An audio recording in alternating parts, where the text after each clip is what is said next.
Halo semuanya, semoga kalian dalam keadaan sehat dan baik-baik saja. Kali ini kalian akan belajar melalui video pembelajaran dengan Mr. G. Kita kali ini masih mempelajari bab 2 pelajaran PPKN kelas 7, yaitu norma dan keadilan. Kali ini kita akan membahas tentang arti penting norma dalam mewujudkan keadilan. Are you ready? Oke. Nah, pertama kita akan membahas fungsi aturan dalam masyarakat. Norma dalam masyarakat terbentuk karena ada berbagai perbedaan individu. Sebagai makhluk individu, manusia memiliki kepribadian, kepentingan, keinginan, tujuan hidup yang berbeda satu dengan yang lain. Agar segala perbedaan tersebut tidak menimbulkan perpecahan dan ketidaktertiban dalam masyarakat, maka dibuatlah peraturan atau norma. Fungsi aturan dalam masyarakat antara lain, yang pertama yaitu pedoman dalam bertingkah laku, yaitu merupakan norma yang memuat aturan tingkah laku masyarakat dalam pergaulan sosial. Kemudian yang kedua yaitu menjaga kerukunan anggota masyarakat. Merupakan norma yang mengatur agar perbedaan dalam masyarakat tidak menimbulkan kekacauan atau ketidaktertiban. Kemudian yang ketiga, sistem pengendalian sosial. Sistem ini yang merupakan pengendalian tingkah laku anggota masyarakat diawasi dan dikendalikan oleh aturan yang berlaku. Oke, sampai di sini sudah paham? Nah, kita akan melanjutkan ya. Nah, kita akan melanjutkan tentang kehidupan sosial dan kehidupan bernegara. Dalam kehidupan sosial, pastilah ada norma yang mengatur kehidupan tersebut. Sebagai makhluk sosial, manusia lahir, berkembang, dan meninggal dunia dalam masyarakat. Setiap individu berinteraksi dengan individu atau kelompok lainnya. Interaksi yang dilakukan manusia senantiasa didasari oleh norma yang berlaku dalam masyarakat. Oke, itu dalam kehidupan sosial. Kemudian dalam kehidupan bernegara, diatur dengan norma hukum yang berbeda dengan norma-norma yang lainnya.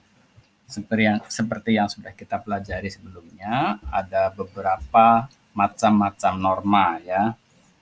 Nah, persamaannya adalah norma-norma tersebut mengatur tata tertib dalam masyarakat, sedangkan perbedaannya terletak pada sanksinya.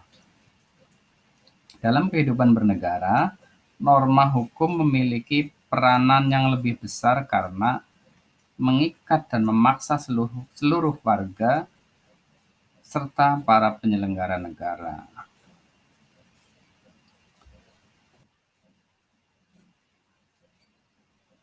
Nah, kita akan melanjutkan tentang norma hukum. Sebagai negara hukum, tentu bangsa Indonesia menerapkan aturan hukum dalam penyelenggaraan pemerintahan dan dalam kehidupan bermasyarakat, berbangsa, dan bernegara.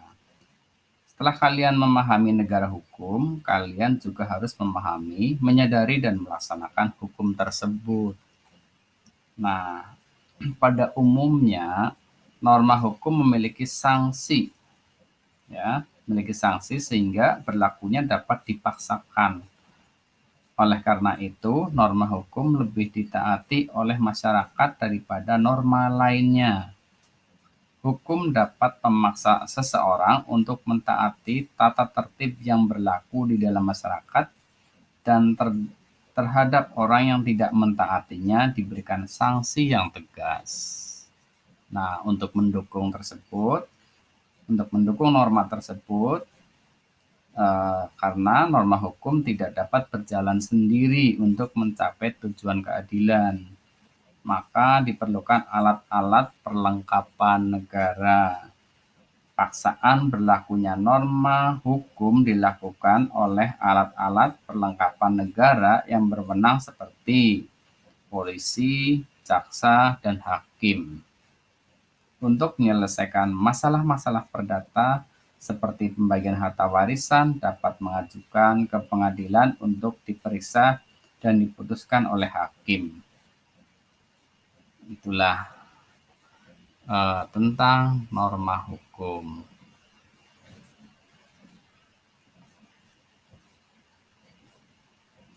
Nah, sekarang kita akan membicarakan fungsi norma hukum.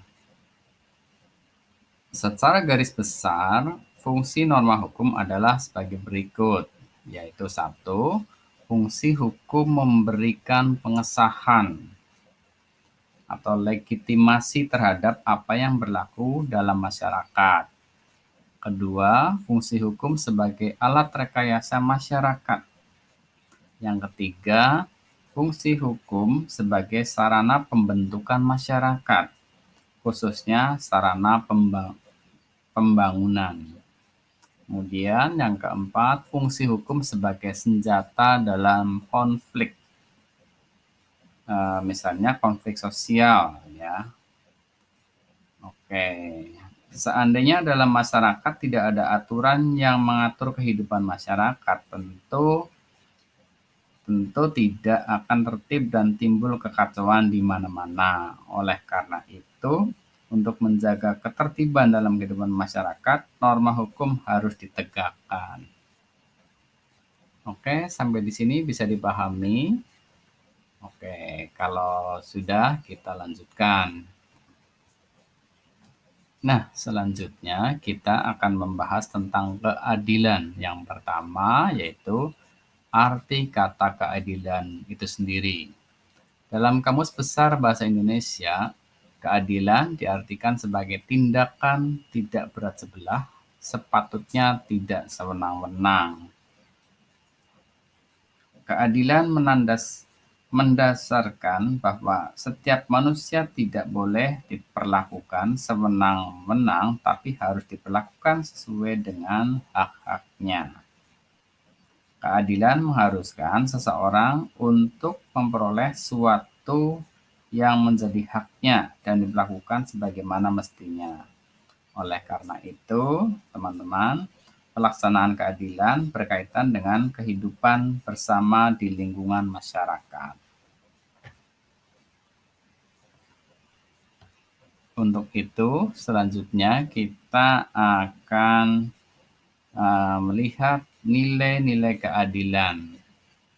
Nilai-nilai keadilan harus terwujud dalam kehidupan bersama adalah sebagai berikut. Yang pertama, keadilan distributif. Apa itu keadilan distributif? Yaitu suatu hubungan keadilan antara negara terhadap warganya.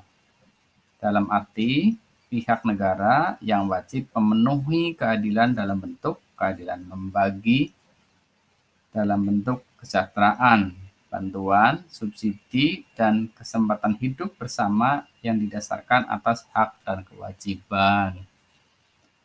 Kemudian yang kedua adalah keadilan legal. Apa itu keadilan legal? Yaitu hubungan keadilan antara warga negara terhadap negara dan pihak warga negara wajib memenuhi keadilan dalam bentuk mentaati peraturan perundang-undangan yang berlaku. Kemudian yang ketiga yaitu keadilan komutatif, yaitu suatu hubungan keadilan antara warga satu dengan warga lainnya secara timbal balik. Nah, kita sudah tahu ya, nilai-nilai keadilan itu ada 3, yaitu keadilan distributif, keadilan legal, dan keadilan komutatif.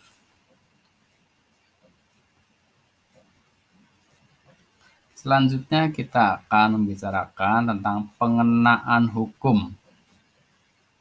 Oke, yang dibedakan dari segi berat ringannya hukum. Pengenaan hukum dapat dibedakan dari segi berat ringannya, seperti teguran atau peringatan, pengurangan hak seperti denda, pembatasan kebebasan atau penjara, denda, sanksi yang menyakiti fisik, amputasi, dan pidana mati. Oke. Kemudian kita akan membahas tentang penjatuhan hukum, kemudian dasar pembenarannya dijatuhkan hukuman yaitu apa? Yaitu penjatuhan hukuman bagi pelanggar norma hukum dapat dipandang sebagai bagian dari proses koreksi dan pemasyarakatan sehingga orang yang dihukum menjadi orang yang baik lagi sebelum kembali lagi ke tengah-tengah kehidupan. Dijatuhkan hukuman secara ilmiah mempunyai dasar pembenarannya, yaitu untuk kepentingan sebagai berikut. Yang pertama yaitu pembalasan atas kesalahan. Nah, kemudian yaitu penjeraan, baik yang bersifat untuk umum ataupun untuk pelaku. Kemudian bersifat rehabilitasi. Lalu juga menyebabkan tidak lagi melakukan kesalahan. Kemudian juga mengisolasi pelaku untuk mencegahnya melakukan lagi kesalahan yang membahayakan orang lain. Oke, di dalam kehidupan, di dalam hukum pidana, hukuman itu dibagi ke dalam dua macam, yaitu apa ya? Nah, hukum pidana, hukum pokok dan hukum tambahan. Apa itu? Hukuman itu dibagi ke dalam dua macam, yaitu hukum pokok dan hukum tambahan. Kayak menurut Kitab Undang-Undang Hukum Pidana KUHP pasal 10 menyatakan bahwa hukuman pokok meliputi hukuman mati, hukuman penjara, hukuman kurungan, dan hukuman denda. Nah, hukuman tambahan meliputi pencabutan hak-hak tertentu, perampasan barang-barang tertentu, dan pengumuman putusan hakim. Adalah hukum pidana. Kemudian kita akan membahas lagi hukum perdata dan hukum tata usaha negara. Apa itu? Oke. Untuk hukum bagi pelanggar norma hukum juga tidak hanya berlaku dalam lapangan hukum pidana, tapi juga mencakup hukuman perdata dan hukuman tata usaha negara. Nah, di dalam hukum perdata, hukumannya berupa ganti rugi sebagaimana tercantum dalam pasal 1365 Kitab Undang-Undang Hukum Perdata yang menyatakan bahwa tiap-tiap perbuatan melanggar hukum yang membawa kerugian kepada orang lain mewajibkan orang yang karena kesalahannya menimbulkan kerugian itu untuk mengganti kerugian tersebut. Nah, sudah disebutkan ya. Kemudian di dalam hukum tata usaha negara, sanksi hukuman berupa pemecatan dari jabatan atau skorsing terhadap seorang pegawai, pencabutan izin usaha, pencabutan izin mengemudi, pencabutan izin terbit, dan sebagainya. Nah, kita sudah mempelajari ada hukum pidana dan juga hukum perdata. Oke, kemudian siapa sih yang memberikan hukuman? Nah, untuk itu, untuk pemberian hukuman bagi anggota masyarakat yang melanggar hukum dilakukan oleh lembaga peradilan. Nah, yang wajib memberikan hukuman adalah lembaga peradilan. Masyarakat tidak boleh melakukan tindakan main hakim sendiri. Melakukan tindakan main hakim sendiri termasuk juga perbuatan melanggar norma hukum. Jadi, pemberian hukuman hanya dapat dilakukan setelah melalui proses persidangan di lembaga peradilan. Dengan demikian, lembaga peradilan memegang peranan penting dalam menciptakan keadilan di tengah-tengah pergaulan hidup masyarakat. Nah, kita sudah mempelajari banyak hal ya tentang norma hukum. Oke, terima kasih. Sekian penjelasannya.